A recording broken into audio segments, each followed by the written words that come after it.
Salve, salve galera! Dungeons & Dragons, Honra Entre Rebeldes, chegou aos cinemas prometendo uma aventura divertida e cheia de ação, baseada no universo do RPG de mesa de mesmo nome. Mas será que o filme cumpre o que prometeu? É o que a gente vai ver agora no Mandando a Real, então roda a vinheta!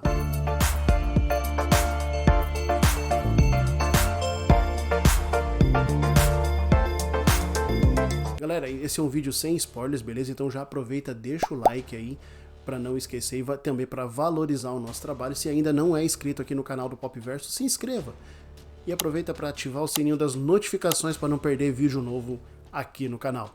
E galera, é o seguinte, Dungeons & Dragons, muito antes de se transformar num filme, é um notório RPG de mesa que, além de ser um precursor desse gênero, é com certeza o mais famoso e o mais notório e o mais importante RPG dentro do escopo da cultura pop. Curiosamente, ele nasceu lá em meados dos anos 70, então assim, já se vai lá quase 50 anos da criação de D&D, e ele ainda consegue se manter extremamente importante e relevante dentro não só do cenário dos games de RPG, mas também como de toda a cultura pop, estabelecendo conceitos aí do gênero de fantasia que são ainda aplicados nesse gênero em todas as suas mídias. Legal a gente pensar que esse game fez tanto sucesso que já foi referenciado no cinema, em séries, quadrinhos, games. Basta pensar, por exemplo, que a primeira vez que um personagem de um filme importante apareceu jogando Dungeons & Dragons no cinema foi no filme do ET, lá em meados dos anos 80, o famoso filme do Spielberg, onde o Elliot e seus amiguinhos aparecem lá jogando uma sessão de Dungeons & Dragons. As aparições na cultura pop continuaram, veja só, por exemplo, D&D, aparece em The Big Bang Theory, aparece em Stranger Things, inclusive Stranger Things nomeia a maioria dos seus vilões baseados em personagens de D&D. Então, e com toda essa importância dentro da cultura pop, você pode até pensar, nossa, mas só agora que D&D virou filme? Eu te digo não. Lá no início dos anos 2000, Dungeons & Dragons ganhou a sua primeira adaptação cinematográfica numa produção de gosto extremamente duvidoso, que tinha personagens terríveis, pouquíssima identificação com o jogo, efeitos visuais que já eram ultrapassados para a época e um elenco que dispensa comentários pro lado negativo, à exceção do grande Jeremy Irons, mas nem ele se salvou porque, olha, tá numa das piores atuações da sua carreira. Tem um vilão que usa um batom rosa-choque, o Luiz Caldas ia adorar.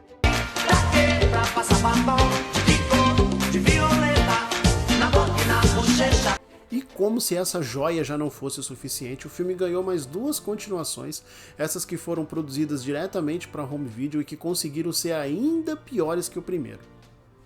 Se o retrospecto nos cinemas não foi nada positivo, nós devemos voltar lá para os anos 80 para relembrar de uma adaptação que, pelo menos para nós brasileiros, é a mais importante adaptação de Dungeons & Dragons para uma mídia audiovisual. E é claro que eu estou falando de Caverna do Dragão, né? A série animada que se popularizou nos anos 80 e 90 é extremamente querida aqui no Brasil até os dias de hoje. Sempre a gente vê aí em fóruns, redes sociais e etc. alguém pedindo um filme, uma série, alguma coisa nova de Caverna do Dragão, porque é um desenho extremamente amado. Inclusive aqui a gente no Popverso, a gente já fez um podcast especial de Caverna do Dragão, onde a gente conta tudo, curiosidades, bastidores, comenta também sobre todos os episódios aí mais importantes da série, e fala principalmente sobre o episódio final, que nunca chegou a ser filmado, mas que ganhou um quadrinho baseado no roteiro original do mesmo. Então, se você quer saber mais, eu vou deixar nos cards em algum lugar aqui, eu nunca sei onde aparecem esses cards. Bom, feita essa introdução, nós voltamos então para 2023 e para Dungeons & Dragons Honra Entre Rebeldes. Filme dirigido por John Francis Daley e pelo Jonathan Goldstein, com o roteiro dos mesmos e distribuição da Paramount. Com um elenco com Chris Pine, a Sophia Lillis, Michelle Rodrigues, entre outros nomes aí bem conhecidos da galera. Além da esperada presença do Hugh Grant fazendo um vilão. Olha só, Hugh Grant que foi um cara que se popularizou principalmente pelas comédias românticas dos anos 90, e eu já adianto a vocês que ele tá bem pra caramba no filme. Aliás, esse é um filme que realmente surpreendeu, não só a crítica, mas principalmente o público. Se você, assim como eu, foi ao cinema esperando uma aventura descompromissada, sem grandes expectativas, você deve ter então se surpreendido ainda mais, porque Dungeons & Dragons é um bom filme.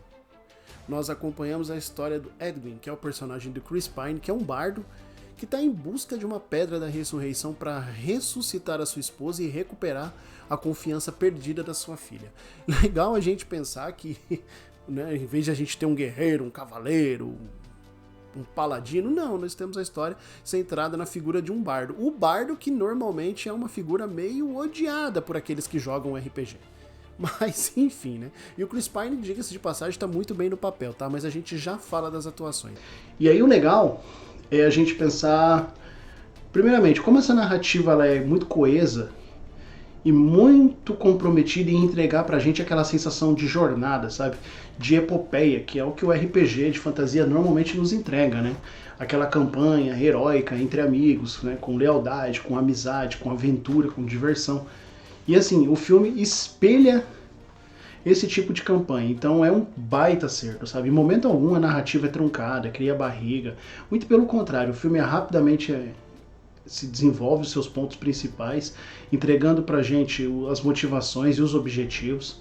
Então a gente vai ponto a ponto, como se fosse realmente uma campanha de RPG, quando a gente sai de um ponto em busca de aliados, a partir dali você desenvolve um plano, você tem que buscar um determinado artefato para que você, através daquele artefato, consiga o seu objetivo final. Tem toda uma estrutura de campanha de RPG mesmo. E é muito legal como em momento algum ele fica desinteressante. Ele alterna momentos ali de ação, de aventura, de luta, de perseguição, com ótimas tiradas cômicas, momentos em que são dedicados para integrar um pouco mais de background para os personagens, o que é algo muito importante. É claro que nesse ponto, por ser o personagem central da trama, né, o personagem do Chris Pine é o que é mais desenvolvido, mas isso não quer dizer que os outros personagens também não recebam uma certa atenção, muito pelo contrário, eles recebem sim um background e um desenvolvimento que é suficiente para que eles desempenhem bem o seu papel dentro de todo o enredo, né? O roteiro é bem sólido e muito bem amarrado. Logo nos primeiros minutos você entende que é um filme que não se pretende de momento algum se levar a sério mesmo, entendeu? E isso é o grande acerto do filme. Logo de cara ele mostra pro espectador qual que é o tom, qual que é a pegada. E isso, gente, o fato dele não se levar a sério não quer dizer que as coisas sejam jogadas de qualquer jeito dentro da história. Muito pelo contrário, ele consegue colocar bem os seus pontos, os seus objetivos e trazer tudo muito amarradinho, muito conciso. São pouquíssimos os furos de roteiro e nenhum deles em momento algum compromete a nossa experiência com o filme. Talvez algumas pessoas possam sim, talvez sentir falta de um viés mais dramático e tudo mais, mas gente, a gente tá falando de um filme que adapta uma campanha de RPG, né? E aí, por mais que existam sim momentos de tensão, de drama e tudo mais nas campanhas, mas né, gente, a gente tá falando de uma aventura, né? De uma aventura de fantasia, então né, a gente realmente esperava que esse clima leve e divertido ele realmente predominasse no filme, e isso pra mim é um grande acerto. Outro destaque tá na escolha do elenco, gente, é um outro grande acerto. Claro que tá todo mundo muito bem, mas o Chris Pine se sobressai, né? Ele é um ótimo ator e ele tem um viés cômico muito bom, muito forte, né? Ele é muito carismático, né? Mas o resto da galera não fica muito atrás, não. Inclusive o interessante é que eles conseguem enfatizar as características das classes dos seus personagens, né? Quem joga RPG e está muito mais familiarizado com esse universo vai notar claramente as características das classes, né? O mago elfo, uma druida, a guerreira da Michelle Rodrigues, enfim. E o entrosamento entre eles é muito bom, eles realmente funcionam, né? Você compra a ideia de que eles são realmente um grupo, um conjunto, quase que uma família, por assim dizer, e você se importa com eles, sabe? Então, apesar de não serem personagens, digamos assim, ambíguos, de não terem um desenvolvimento muito grande, né? Como eu disse lá no começo, o desenvolvimento dos personagens é só e somente só o suficiente para que eles desempenhem o papel a eles atribuídos dentro do enredo, né? E a gente não pode deixar de falar de elenco e personagens e não falar do Hugh Grant. E aqui ele faz um vilão afetadíssimo, super canastrão, que em momento algum, sabe, você compra que ele é uma ameaça, mas ele é fundamental para a grande reviravolta que tem no filme. Então, e o Hugh Grant está muito bem em cumprir esse papel. Então ele merece sim um destaque, é um personagem divertidíssimo. Assim. Ao contrário da trilogia de filmes do começo dos anos 2000, de gosto bem duvidoso, que a gente disse que já tinham efeitos que eram ruins para a época, Honra entre Rebeldes tem efeitos muito bons. Né? Eles conseguem construir bem o lance das criaturas mágicas, dos ambientes e tudo mais. Aliás, essa questão da ambientação também é um ponto a se valorizar, porque ela é muito diversificada e ela cria pra gente, sabe, ela também é fundamental para criar pra gente aquela impressão de jornada e tudo mais, né? E falando dos efeitos novamente, cara, tem sequências maravilhosas onde os efeitos são muito bons.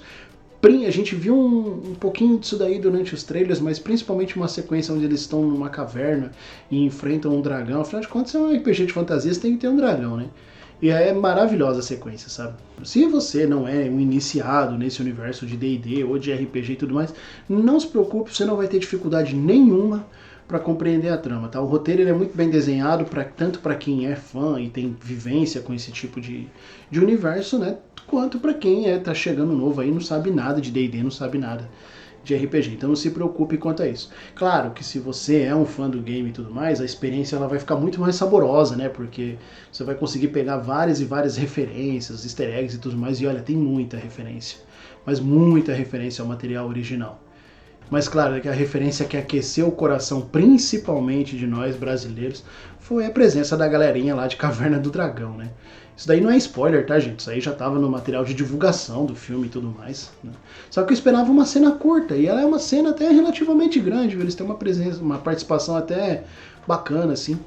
É claro, né, que no meu modo de ver, é só um easter egg, uma referência e tudo mais, né? Até porque se eles fossem fazer alguma coisa para deixar, sei lá, uma ponta, um gancho para no futuro trazer alguma coisa pro live action de Caverna do Dragão, já teria escolhido até um elenco que chamasse mais atenção, não aquela meia dúzia de ilustre desconhecido que tá lá. Mas ainda assim valeu, né? Valeu mesmo. Foi muito legal ver Caverna do Dragão assim no live action, né? E se você quer saber se o filme tem ou não cena pós-créditos, sim, ele tem uma cena pós-créditos. Isso daí virou meio que um padrão para blockbuster, né? Todo mundo depois da Marvel começou a adotar isso daí. Mas não é uma cena pós-créditos, por assim dizer. Ela tá ali no meio dos créditos, tal, então você não vai precisar esperar muito tempo para ver, mas vale muito a pena aguardar um pouquinho ali no cinema, porque é uma cena bem divertida e tá linkada com um momento hilário na metade do filme, assim. Galera, pensando nos pontos negativos, cara, eu vejo só o personagem do Regé Jean Paget, que é, no meu modo de ver, muito mal aproveitado ao longo do filme, né? O background dele foi construído de modo que ele tem uma ligação muito importante com o principal ponto de reviravolta no final do filme, né, no desfecho do filme.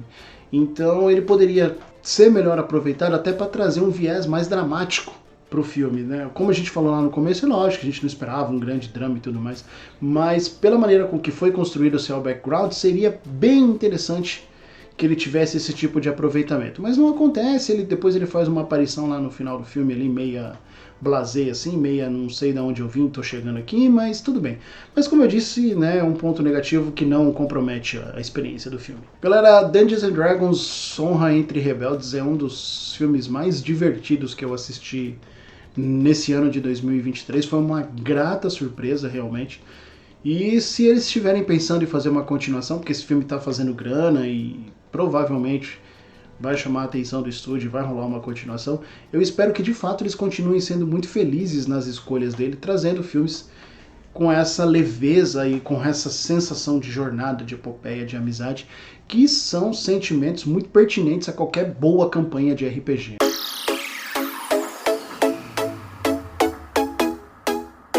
Bom, galera, então é isso. Espero que vocês tenham gostado da análise aí. Tá? Convido a vocês aí a já deixar o like, compartilhar e também deixar seus comentários se vocês já assistiram o filme. Conta aí pra gente o que vocês acharam, os pontos positivos, os pontos negativos. Cuidado com spoilers, beleza, galera? Pra gente não estragar a experiência de ninguém. Siga o Popverso nas nossas redes sociais, no @popverso_oficial. Tem sempre conteúdo exclusivo, todos os dias produzido para a nossa equipe lá, o pessoal não para. E lembrando que toda segunda-feira às 20 horas nós temos live no nosso canal. Nessa segunda-feira nós vamos receber um convidado muito bacana, muito legal. A gente está bem honrado com a presença aí do nerd rabugento, o Rodolfo Castrezani. Então não se esqueçam de valorizar o nosso trabalho, valorizar a presença do convidado e acompanhar a live com a gente lá nessas segundas 20 horas, beleza? E eu vou ficando por aqui, galera. Mais uma vez, muito obrigado pela atenção de vocês e qualquer hora dessas eu tô de volta. Fui!